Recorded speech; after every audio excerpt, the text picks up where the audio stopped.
Et j'aimerais dire à quelqu'un, il faut se préparer en fait à rencontrer notre Dieu. Parce que la Bible dit que Dieu il a établi un jour où il va juger la terre.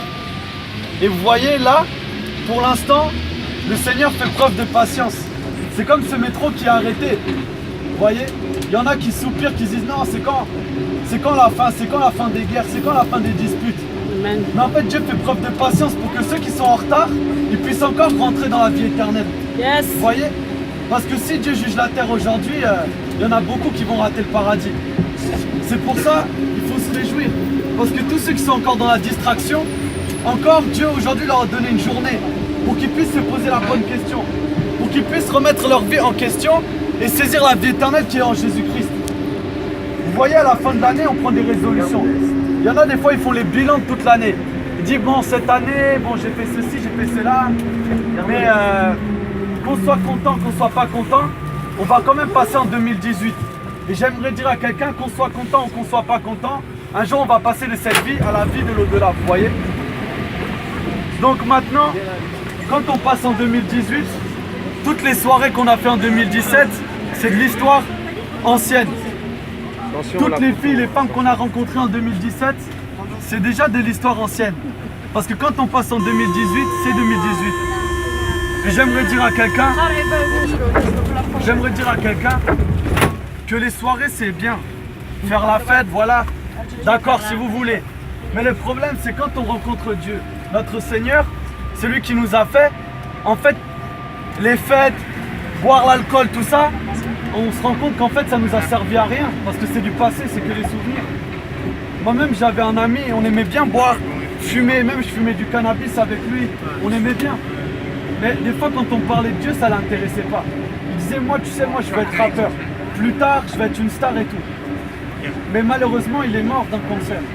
Et maintenant les soirées, tout ce en quoi il mettait sa confiance, même sa petite copine en qui il mettait son espérance, maintenant elle est déjà avec quelqu'un d'autre.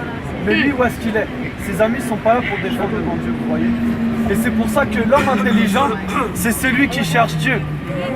J'aimerais vous dire qu'on a tous besoin d'être réconciliés avec Dieu. Moi le premier.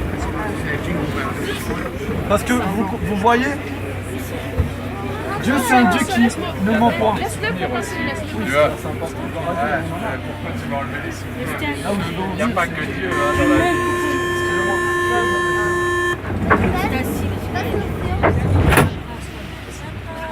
Donc vous voyez, la Bible dit que Dieu n'est pas un homme pour mentir. Amen. Que tout ce qu'il a dit, il l'accomplira. Amen. Parce qu'en fait, Dieu est la vérité, en lui, il n'y a point de mensonge. Et moi, je suis rassuré de savoir que Dieu il est tellement bon comme ça. Et le problème, c'est moi qui ai pratiqué le mensonge.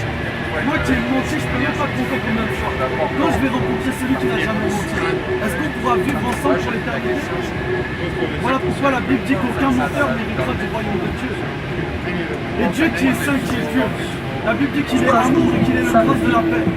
Voyez-nous comme on aime se chamailler, être jaloux, comment on va vivre en communion avec ce Dieu-là. C'est pour ça que tous les hommes ont besoin d'un sauveur. Tous les hommes ont besoin d'être réconciliés avec Dieu. Le problème, c'est que nos bonnes œuvres ne vont pas nous sauver, ni effacer tout le mal qu'on a fait. Mais c'est Jésus-Christ, Jésus-Christ le Messie, qui est venu parmi les hommes pour porter notre condamnation. Parce que oui, on a une condamnation. Dieu ne laissera pas le mensonge impuni, la fornication, la publicité impuni. Mais puisque Dieu veut que tous les hommes soient sauvés, puisque Dieu veut que tous les hommes soient sauvés, même les pires des pécheurs, Dieu veut qu'ils soient sauvés.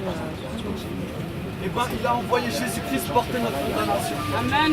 Et c'est comme ça qu'il a prouvé son amour envers nous, vous voyez. Souvent, on a tendance à condamner les gens. Sinon, lui, c'est un bon rien. Lui, c'est foutu pour lui. Lui, c'est que l'alcool. Non, lui, ça sert à rien. Mais Dieu, il n'est pas comme ça. Quand il voit quelqu'un qui est grave, bah, lui, il dit, moi, je veux cette personne parce que quand je vais changer ça, je vais pas trop mal. Vous voyez, moi, j'étais quelqu'un, on disait, lui, son avenir, il est compliqué. Alors, je fumais, j'avais arrêté l'école. Mais vous voyez, le Seigneur, il a penché son regard sur moi. J'ai cru en l'évangile. J'ai cru que Jésus avait donné sa vie pour me racheter. J'ai dit, Seigneur Jésus, si réellement tu m'as créé dans le ventre de ma mère, tu m'as pas créé pour être triste et finir en enfer. Si vraiment tu es mort à la croix par amour pour moi, change ma vie. Et j'aimerais vous dire qu'il a changé ma vie. Aujourd'hui, j'ai été délivré de la cigarette, l'alcool, tout ça.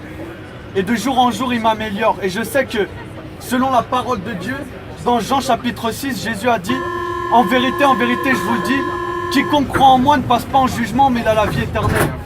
Alors je sais que si je meurs ce soir, bien que j'étais tellement imparfait, Jésus a porté ma condamnation, je suis sauvé. Mais ma question c'est, toi aujourd'hui, actuellement, quelle est ton espérance? Est-ce que c'est avoir une grande maison? Est-ce que c'est avoir beaucoup d'argent? Est-ce que c'est que les gens t'admirent en disant « Waouh, lui il est trop fort ?» Mais tout ça va passer. La finalité de toute chose, c'est rencontrer Dieu. Voilà pourquoi, jeune homme, pendant les jours que Dieu te donne à vivre, mets ta foi en Jésus. Parce qu'il est le seul qui t'aime réellement. Vous voyez? Une fois, il y a des amis, on peut nous poser la question. Moi, je m'appelle Kevin. Kevin, est-ce que tu donnerais ta vie pour moi? Avec ta bouche, tu as envie de dire oui. Mais dans ton cœur, tu sais, je sais pas si je donnerais ma vie. Faut être honnête. Et encore, c'est ton ami. Et la Bible dit, à peine voit-on quelqu'un donner sa vie pour quelqu'un de juste. Mais est-ce qu'on a déjà vu quelqu'un donner sa vie pour des bandits? Mais voici comment Dieu a prouvé son amour envers nous. Lorsque nous étions des menteurs, des idolâtres, des blasphémateurs, etc., et bien Christ a accepté de donner sa vie pour nous racheter, vous voyez? Pour nous racheter. Jésus a porté la condamnation des menteurs à la croix, par amour pour nous. Il a porté la condamnation des meurtriers, pour que le meurtrier puisse avoir le pardon. Et c'est pas nous qui avons pris la vie de Jésus, c'est lui qui a donné sa vie pour nous.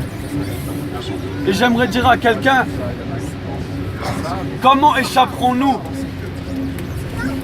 si nous négligeons un si grand amour, un si grand salut?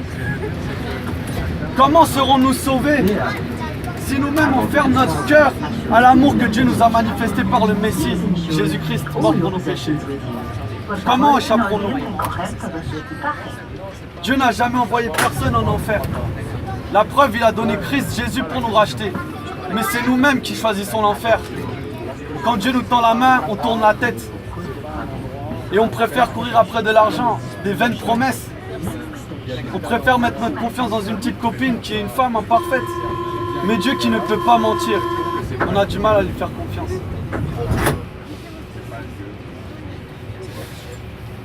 Vraiment, j'ai rien de plus à dire. C'est tout ce que je voulais dire.